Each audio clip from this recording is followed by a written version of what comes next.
Hello, welcome to the Word Cafe podcast. This podcast has been designed with curated content that centers on the power of words.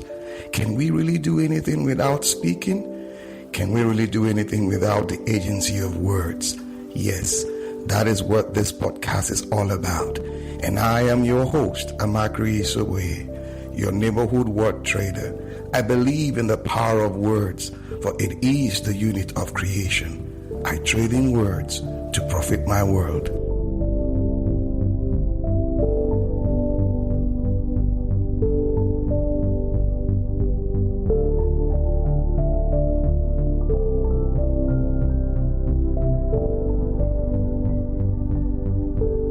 All right, people, good evening, good morning, good afternoon, good everything.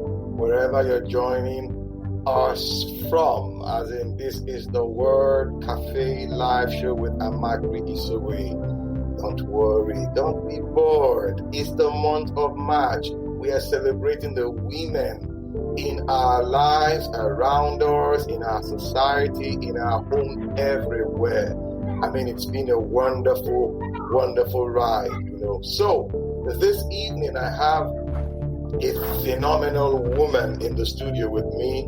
Yes, still celebrating that phenomenal woman essence around us. She is Olubukola Seun-Oguntuga. The way we do it in the studio, we don't introduce them. We just allow them introduce themselves to us because, like we always say, nobody knows you like you do. You know you. Okay, how are you? You're welcome to the show tonight. How you doing? I'm fine, thank you. Margaret, thank you for having me. I'm so excited to be here this evening. So who is Buki? Let's get Buki. How do I explain this? I think I am a very strong woman. I was raised to be a strong person and very independent by my dad. I think my dad didn't raise me like a girl child. He raised me like a child, right? So I'm the first of four. So my dad just raised me like a child. He wasn't really concerned about my gender. So I did practically everything. I washed the car, I washed my dad's clothes. I know he made demands of me that, thinking about it now, I probably wouldn't have made it of a girl child at the time, but my dad was not concerned about that. And those things, I think, contributed to the woman I am now. I'm very independent-minded. I'm not afraid to do things. I like to do things afraid. So I would say that Bukola is a strong woman. She's a courageous woman, not because she's not afraid, but because she decides to go ahead to do whatever she wants to do, even though she's afraid. So, and I learned that over the years because many of the things I eventually do, I do it in spite of my fear. So, I am a courageous woman. I learned that from experience. All my life experiences, my failures, my successes, my disappointments, my excitements, the things that made me happy, the things that made me sad, all contributed to the person that I've become. So I don't regret my experiences. I believe that all my experiences are useful to me. I believe that anything God allows in my life is for a reason. So I may not understand it when I'm going through it, but I try not to endure whatever I'm going through. As soon as I pray about it and I see that it's not going away, I tell myself that, okay, Bukola, so what's the lesson to be learned? You need to, because, my experiences taught me, and my walk with God taught me that when you are going through stuff and you pray and you see God is not taking that situation away, or is not changing it immediately, He's probably trying to teach you something. So you try not to endure, but try to focus on the lessons, try to see what God is teaching you. And when they tell you gold goes through fire, becomes shining, and then an oyster, when it's bringing out the shell, the process of bringing out the oyster is a very difficult process. It's a very painful process. So, those things all formed the person that I am. So I wouldn't say one experience formed me. I would say a combination of everything I've gone through in my almost 42 years on this side of eternity formed the person that I am. And I'm still work in progress. Yes, I'm still work in progress. I feel like I've not discovered all of me, and that's why I keep trying to do so many things, because I feel like there's a sense of urgency that Bukola, you don't know when God is going to say, babe, it's time to come home. So you have to do as much as you can do within the time that you have here, just so that you go home empty. So I'm always trying to create a sense of urgency for whatever I find myself doing. And that's why when you threw this opportunity open, I said to myself, well, I've never done a podcast, but hey, why not? And then I jumped on it. So why not? So even up until the moment we started, I was still thinking, so what am I going to say? I don't know what I'm going to say. But then I said to myself, you know what? I'll say something. I'm sure I'll say something. And here I am. So that's who I am. I like to take the lead all the time. So that's who I am. Here at the cafe, like I always tell my guests, and when I talk to people to come on the show, I tell them this atmosphere is alive. You don't know what to say, good, but when you come into this atmosphere, the life within the atmosphere will give you what to say. Just like you just introduced yourself now, saying you're a strong person. I mean, I like that. You are a strong person. It's not as if you're not afraid, but you take on challenges, and at the end of the day, you come to see the best of you after taking on those challenges. Wonderful. So, can you tell us what is that phenomenal woman essence story? Your story. Bukola's story. When I've been thinking about that since you gave me that hint earlier today, and I've been wondering, okay, so which story am I going to tell? Because there are so many stories to tell. Like I said, all my experiences are very remarkable. All my experiences shaped who I am. So I'm not able to say, okay, this is the one that makes me a phenomenal woman. I think all of my experiences, all the stories of my life, all the things from here and there. Okay, like I said earlier, the way my father raised me, I used to wash my dad's car. So when I bought my first car and all the cars I bought, it took me a while to take my car to the car wash. I just couldn't do that. Really? Because I could wash it myself. And my dad even made it worse. He will buy you car wash. That liquid. My dad will buy it for you and say, the liquid I just and put it everything in your car. So, absolutely. So, I didn't take my car to the car wash. And you just wash your car yourself. I found it was very exciting. It was good exercise for me. And then, or is it when the first time I went abroad, I didn't tell my parents about it. I just decided that, it was about time I started going on vacation. And it was self-sponsored. It was the first time I was going to do that. I'd never gone outside this country before. And, to think that before then I had gotten myself my international passport like 3 years before then. I know this passport lasts for 5 years. So the first thing I did, I was like, I took a road trip to Ghana, right? Just to make sure that I got my passport stamped. And then I said, you know what? Like 3 years down the line, I said, okay, I want to go to England. And I just decided I was going to spend my vacation in England that year. I didn't tell my dad. I didn't tell my mom. And I guess my dad did not, he didn't really feel too bad. That's who he raised me to be.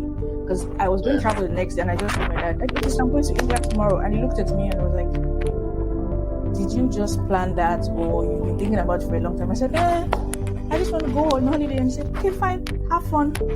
So I know, even though it took me a long time, well, maybe it took me a long time to get married, even though it took me a while to get married. My dad didn't really pressure me. He just told me, he said, enjoy being single. Buy a car if you can afford it. Buy a house if you can afford it. Do everything you want to do as a single. I'm not putting you under pressure. The man will come. So he just gave me the liberty to be myself. So I tried to live my life to the fullest when I was single. So am I going to talk about that? Or when I started working, and just before I started working, I went for a leadership academy course, and there I realized that I was here for a reason. I mean, I'm here for a reason. God created me for a reason. So I need to find that reason, and I need to fulfill that purpose. And as I went each day after that, I began to see why God created me. And it took me a number of years to finally gain clarity on what my purpose was. But I began to see it. But I was more conscious about finding out here. So when I started noticing some things, some trends, like what DDK said the day she was talking about purpose, the people around you, the things you've gone through. Because as a lawyer, when you're starting out, at the time I was starting out, it wasn't really fun. I didn't get a job on time. I don't come from a family of lawyers, so it's not like I had connections and all of that. So I had to literally find my way through the profession all by myself, My parents didn't know too many lawyers that they could go and speak to get me a job. So I literally had to pound the streets myself, and I didn't want to work on the mainland.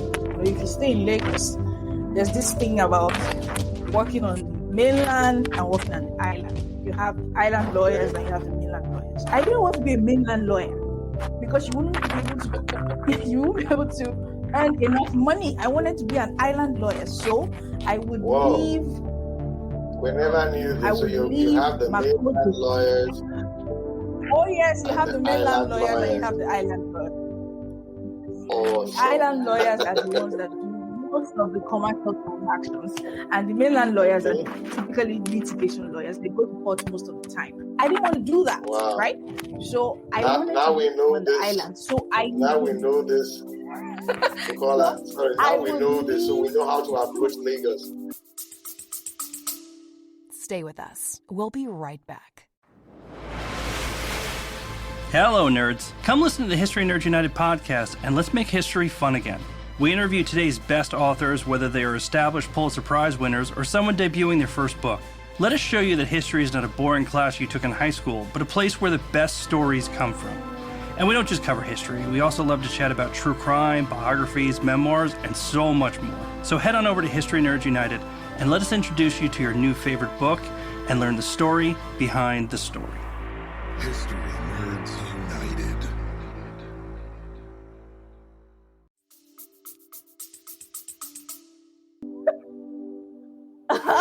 Yes, it's true.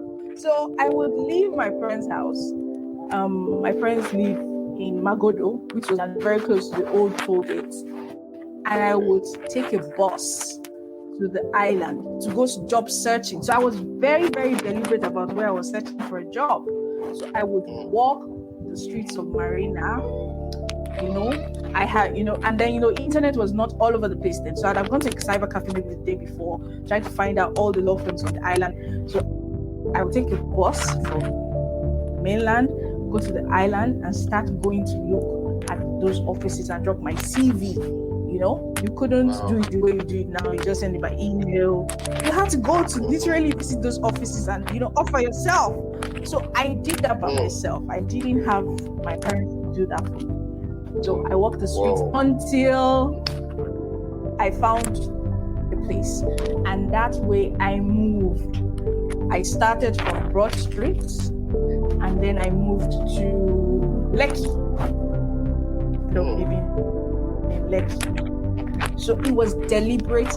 I was very, very deliberate about it. I didn't want to work on the mainland, so I did not look for a job on the land. Even when my dad tried to find me somewhere, and then my dad went to find me somewhere, and then he found somewhere, Mile 12. This man, big law firm. If you know Mile 12 is synonymous with the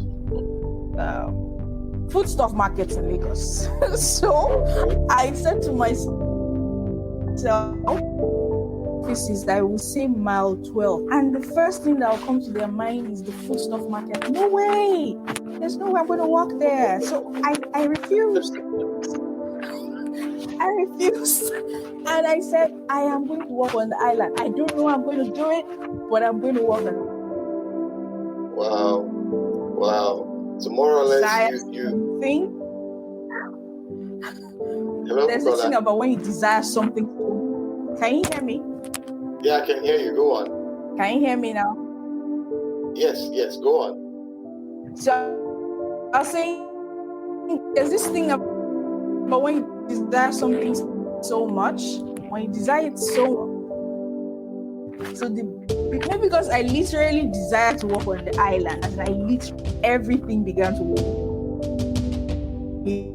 fall in line. Good. That's awesome. Now I finally ended up like, yes. You kept referring to your dad. It appears like your daddy's girl. Okay. So, my siblings will say that everything will say that Olubukola is daddy's girl, but we were not very good friends when I like the way he was treating me. I didn't like it. But now when I think about it, I'm very grateful in the way he treated me. Because if he did not raise me like that, I would probably not have been able to survive all the things I went through. Because trust me, I have been through it. Understand me. So daddy saw the future. He saw the future more or less, and he decided to expose you to certain things. Absolutely, I guess it is. Because honestly, so what do you have if to he had raised me like my daddy, he knows I love him. I know. He knows. Can you hear me? Yes, I can hear that from your voice, the love you have for him. I wanted to ask. So yes, I love him, but we quarrel a lot. It's fine. What will you say, advising fathers, with their girl children, based on your experience with your dad?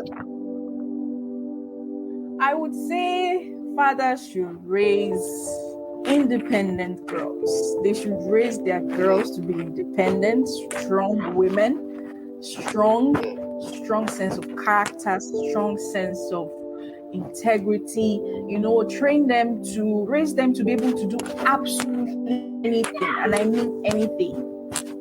Raise them like you want them to be honest, because there's so much out there that does not favor the girl child. So if you raise the girl child without sense of character or strength of that's strength from within, and that's recognition that you are something and you are worth something. They will just accept whatever life gives to them. They will not make a demand on the world or on life itself. So I reckon because of the way my dad raised me. Yes, you need to train them to want to own the world, and the only way you do that is to raise them independent. Raise them to be able to do things for themselves. Raise them to be able to think for themselves. Raise them to be able to just be able to see the future, what kind of future they want, the kind of life they want for themselves in the future. Yes, you have to raise them to do that. Don't raise them to be dependent, do things or to think or to make decisions. Let them be able to make those decisions themselves, and then you provide guidance. So when I started making decisions, like when I just woke up and decided I was going on holiday in England, my dad, he couldn't say why. How can you say? Because I was still living with him. He couldn't buy. I had already bought the tickets. All he could say was, "Okay, so when are you coming back?" Exactly. Today I bought my first car. He just came and he saw it and he said, "Okay, nice one." Have you gotten all the papers and all of that? Congratulations. This is the first one. I know you're going to do better than this. That's what he said. I remember the first day I bashed somebody's car in the compound, and he came back from church. He just looked at the car and said to me, "Oh, this can be fixed." He looked at the other car I bashed and said to the guy, "Oh, I'm so sorry. We'll get organized. The panel beater to look at this car tomorrow." And then he looked straight at me and said, "I hope you're not telling me, you're not going to tell me you won't drive this car to work tomorrow." Because I still had the learner sign on it. So he just looked straight and said, "You can't tell me you're not driving this car to work tomorrow." And I was already deciding that I was not going to drive to work tomorrow because I was scared. You have to go to work tomorrow with this car. You know what I mean? He just looked straight at me and said, "I hope you're not going to tell me you're not." I was shocked. I was like, what is wrong with this man? But you know what? I drove the car, and in less than 3 months, I removed my learner sign. It's part of life. Absolutely. It's like the day, I remember now, there was a day I was robbed, and gunpoint, they took my car in the car, and I think I still had the phone. So I called my dad, and I told him, "Daddy, I was just robbed." He said, "Okay, so how are you?" I said, "I'm fine." He said, "So what do you need me to do for you?" I said, "Okay, can you bring me the spare key for the car?" He said, "Okay, where is it?" He just asked me where it was, and he brought me the spare key of the car at Macri. He did not say, "Bukola, don't you think you want to go home? You are shocked. You need to settle down and understand what happened." He brought me the spare key of the car. He knows, told me, "I'll see you what later." he has done to you. He knows what he has done to his daughter. You're grooming her. Absolutely. So, men should raise their daughters to be independent, strong women. It would help them. It would really help them. It's you know what they say, it's a man's world. As much as we try not to agree with that, it is what it is. So if you are going to make an impact in that world, you are going to have to be men every step of the way. And the only way you can do that is if you were raised to think like that and act like that. If you can't do it. So awesome. It really helped me. It really helped me. Now yes, you're my a dad. lawyer. My dad. Good. You're a lawyer from what you just presented now. What's it like for you? Yeah. A lawyer working, that environment, that space is male dominated. So what is it like for you practicing? Are you a practicing lawyer, or as in you go to court and all that? Yes, I stopped going to court like 11 years ago. Not because I just don't like the adjournments and stuff. I just decided that was not for me. So I decided to focus on corporate practice, which is being a solicitor. In Nigeria, we are allowed to be solicitors and barristers. The barristers are the ones that go to court all the time. So I decided to abandon that part of my practice because I was just tired of the adjournments. But some people live for it. Some people don't mind. But I just got tired, and I don't think I've been to court in like 11 years. Yes, 11 years.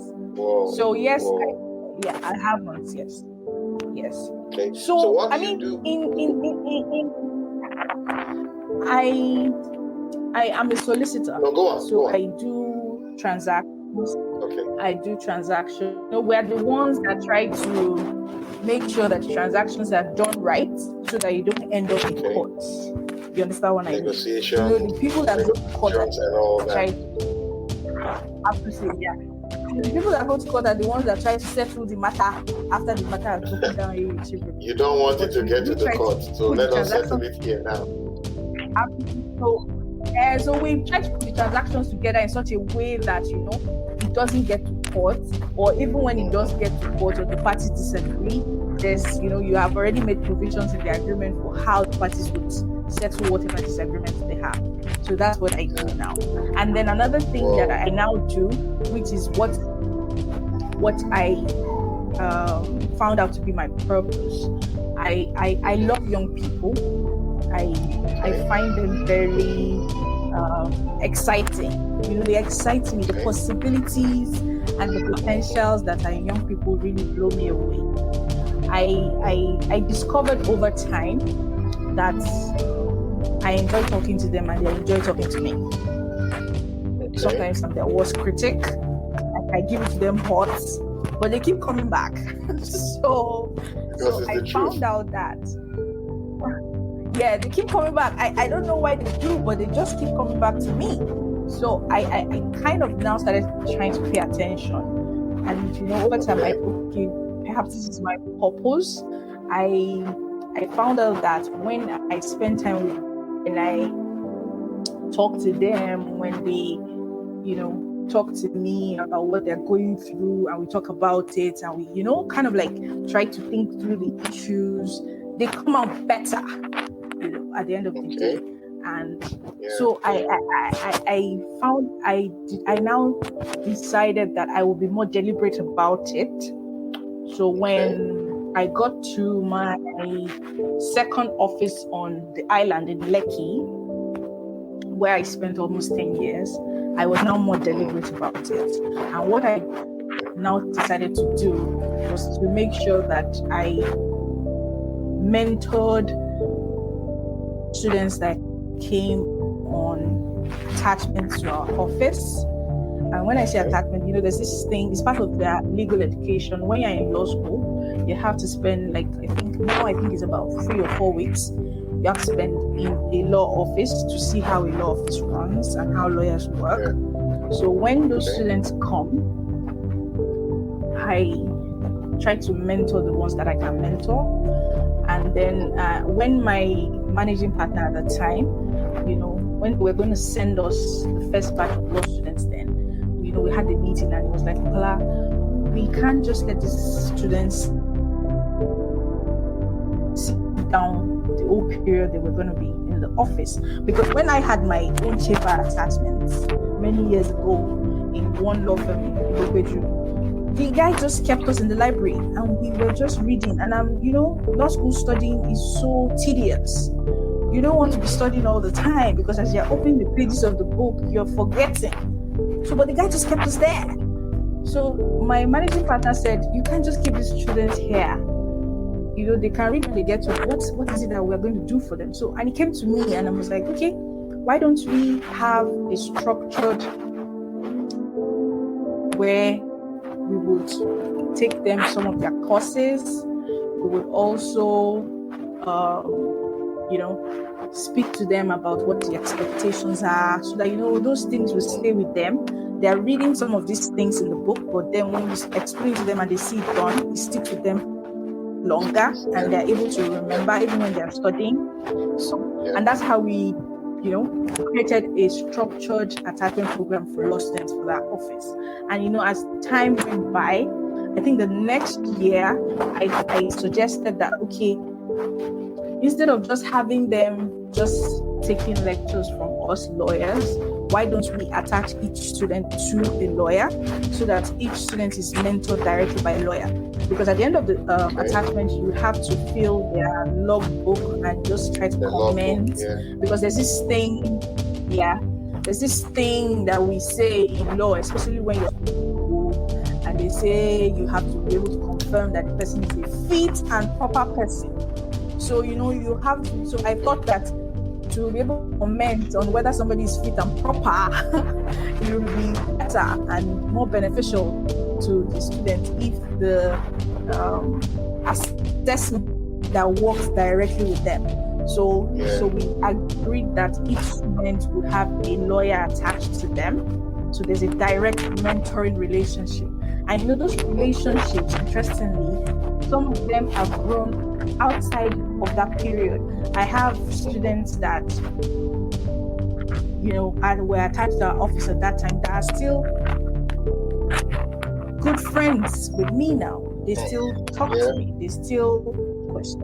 They still, some of them I have coached. Some of them were even the ones that helped me realize that I was a coach, because one of them called me a coach one day, and I was wondering, I thought I was mentoring you. I said, you're a fantastic coach.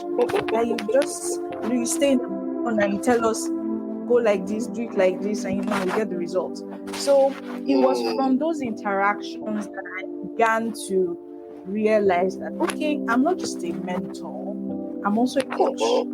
Like, I can do this. Wow.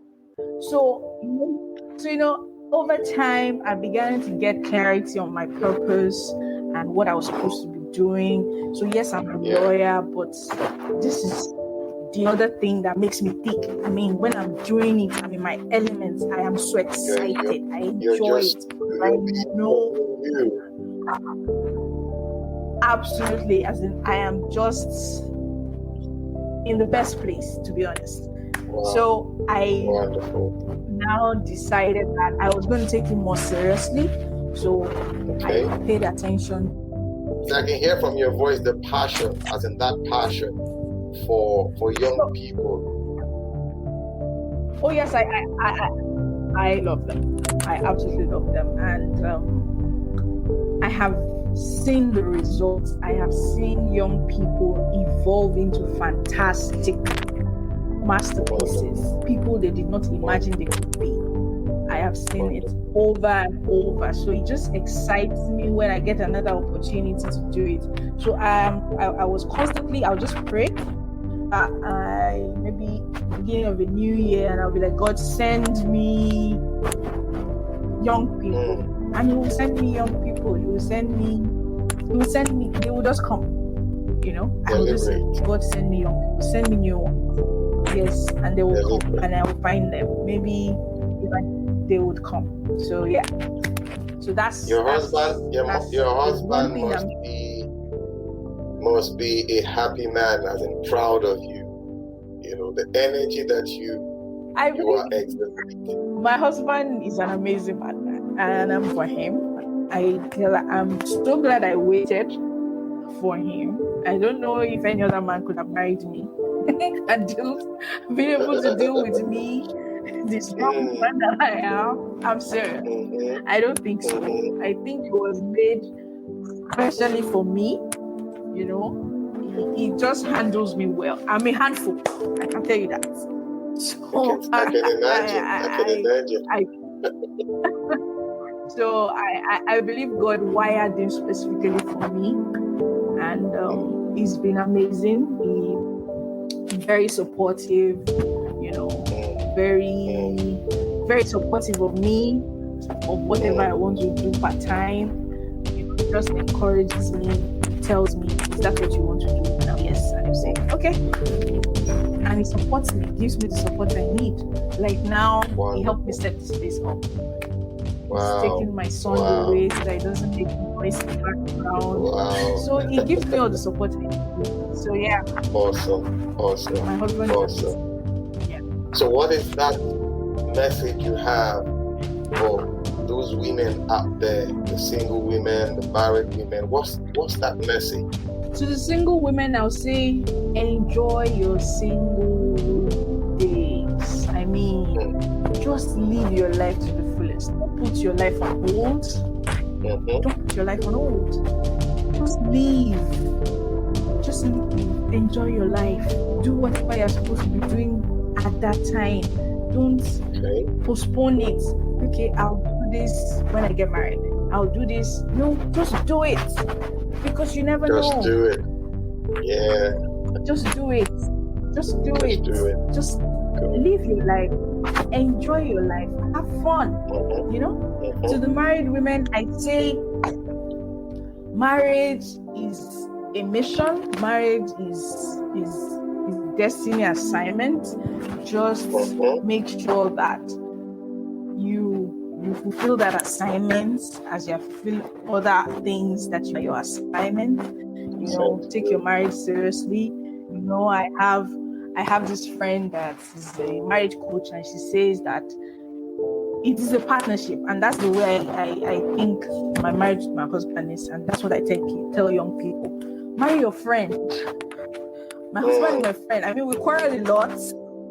We disagree a lot. We don't agree all the time. But he's still my friend. He's the one I just he's the one that I do my apropos with. He's the one that I'm always saying, do you know? And you know everybody in my office. So I'm not, when I'm gisting him, I'm not saying, okay, there's this guy in my office. I tell him the person's name and he goes like, okay, is it Ayokule today? So that's how well we gist. I tell him everything that happens to me every day. So he literally knows all my friends, my classmates, everyone around you. So your husband is your best friend, is your partner. Treat your marriage as a partnership. You are together. It's teamwork. If the thing doesn't work, you have failed. It's not about it's teamwork. You have to do things together. You have to support each other. You have to help each other. I remember when I was pregnant and, you know, my taste buds were whack. And I was trying to cook. And, you know, one day to be salty, some day to be pepperish. And my husband was eating his like gas. And one day he said, Madam, enough. And he started cooking. And all I would do was I'll stand by the kitchen door and just give him ideas. Okay, put the salt now, put the corn pepper, put the seasoning now. And that's how my husband learns to cook a lot of things. Because we don't like to eat out, you know? So marriage is a partnership. You have to see it like that. You have to see it like together you make progress, together you are succeeding. If it doesn't work, two of you, you know? And you know, God does not even see two. God sees one person. You know, because two of you have become one. Absolutely. So that's what I would say to married people. Treat your husband like your partner. Amazing. He's your best friend. He should be your best friend. Amazing. Oh, Bukola, thank you so much. We can go on and on and on. You know, but yes. It's an honor having you on this show to share that so phenomenal one essence. Pleasure is ours. Guys, we've been hearing the voice of Olubukola Seun-Oguntuga, a lawyer, a seasoned lawyer, a coach. She's a wife and she's a mother. You know, I mean, she's shared so much with us on the show. And I believe if you were following and then picking those things she has shared with us, I mean, you can go on and apply these things in your life and become that success God has destined, you to be. Well, you know how we do it on the show. We can go on and on talking, but we need to, slip out a bit. Yes, we're still on it. The situation of our women, around us, in us, everywhere. So we'll continue this discussion again tomorrow. Yes, and I have someone special. I use the word special for a reason. You will know when we hear from her tomorrow. Okay, thank you so much. Regards to your husband, your son, and everybody. Thank you. Till we come your way again, Amakri Isobele on the Word Cafe. I believe in the power of words, but it is the unit of creation. Thank you. Bye, Buki. Bye. Bye. Thank you. Awesome time it has been with you on the Word Cafe podcast today. Thank you for being there. You can catch me up on my social media handles, Twitter, Facebook, LinkedIn, Instagram, all at Amakri Isobele. Also, you can get copies of my books, A Cocktail of Words, The Color of Words, and my HRO notebook on Amazon and on Roving Heights online bookstores. You can also subscribe to my YouTube page at the same address. Yes, till we see you again. Bye for now.